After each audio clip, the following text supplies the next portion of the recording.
Hey everyone, welcome to another installment of Harry Potter Theory. In today's video, we're going to be discussing Harry Potter, Ginny Weasley, love potions, and a popular Harry Potter fan theory that combines the three. First things first, I can't take credit for the theory, as the theory in question has been floating around the internet for many years. What I want to do, however, is relay this interesting theory to you all, give you my take, and then see what you have to say.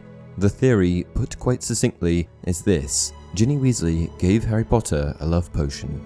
The theory also suggests that Harry and Ginny end up together for that reason, and for that reason alone. There are a few reasonably credible arguments for why this could in fact be the case, most of which I have rebuttals to, but let's dive into how and why this theory could work first. One of the main bases for the theory is that Harry seemingly fell for Ginny quite suddenly. Up until the point at which they fell in love, they weren't particularly close, nor were there any direct indicators that they would or should end up together. One moment, Harry is with Cho Chang, in another moment, film Harry is flirting with the waitress at Sweet's Cafe, and the next minute, he's married to Ginny with babies. So, how could Harry have become so quickly infatuated with Ginny? The answer: a love potion. The main supporting argument for this theory is that love potions have been historically used by the Weasley clan, maybe not for this purpose, but used in jest and in other less serious circumstances. The bottom line is that love potions have been used by them, and they certainly know how to make them. Ginny's own mother, Molly, admitted to using them in her youth, and Fred and George sold them, so their perspective on these types of potions can hardly be too severe. The love potion in question is called amortentia, a powerful love potion that causes extreme infatuation or obsession from the drinker. Amortentia is the most powerful love potion in the world. It is distinctive for its mother-of-pearl sheen, and steam rises from the potion in spirals. Amortentia smells different to each person, according to what attracts them. While inducing friendship can be a powerful way to change allegiances, inducing love is even more powerful. Amortentia is considered by some to be the most dangerous potion of all, as it doesn't even induce actual love, just a semblance of love that is derived from strong obsession.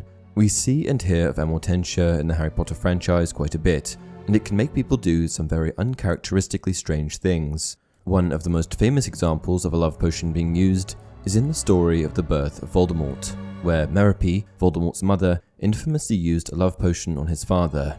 Allegedly, this is the basis for Voldemort being evil, as because he was conceived without love, he would have never had any capacity to understand or feel love. In fact, the prevalence of love potions, or potions in general for that matter, in the Half-Blood Prince, is one of the other arguments supporting the theory. Allegedly, this is the book in which Ginny takes action and finally gives Harry the potion.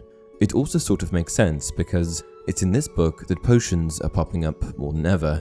Why wouldn't Ginny, who had a crush on Harry, take advantage of amortentia? The general thematic surrounding potions is introduced almost immediately when Slughorn is headhunted by Dumbledore to come and teach potions at the school. Not only that, but there's a large focus on Slughorn's potions lessons, something that hadn't been focused on much in the books prior. We're introduced to a whole new world of potions and potions materials: Felix Felicis, Dittany, Bezoars, and most importantly, the love potion, amortentia. And all of a sudden, love potions become a major plot point. Merope used a love potion on Tom Riddle Sr., the reason for Voldemort's inability to feel love. Fred and George, who recently opened up their shop, are selling the stuff, and Romilda Vane even hit Ron with one, even if it was meant for Harry. So, was Rowling trying to hint at something here, or is this all just one massive coincidence? I mean, it all checks out. Ginny and Harry suddenly have a blossoming relationship in the wake of the introduction of love potions. But is it true? Here's what I think. Here's the main problem with this theory. Ginny and Harry had a lot more chemistry than a lot of people think, and this is largely due to the film's poor representation of the nuances of their relationship. I think that if we go by the films and the films alone, then this theory checks out more. But the books tell a different story. You see, their relationship is much more complex than the films depict. In the books, Harry suppresses his feelings for Ginny over a long period of time, and the film's critical error here is that they made it seem like this was some sudden, new thing with an immediate onset. To the casual observer or someone that has only seen the films, Harry and Ginny's relationship comes out of nowhere. Failure to develop Ginny's character inhibited their ability to develop her relationship with Harry. In the films, we see Ginny dating other guys in an attempt to get over Harry, but once again, without the context of the books, it wouldn't necessarily appear that way. It would just look like Ginny dating. We also see Harry forming romantic relationships with people like Cho Chang and even the waitress from Sweet's Cafe, with absolutely no regard for Ginny. In my opinion, this was one of the film's biggest faults, and I say film explicitly here because this was not a mistake made by the books. I love the films, but their approach to Harry and Ginny's relationship was just very sudden and forced, almost as if a love potion would have been the only way to actually make it happen.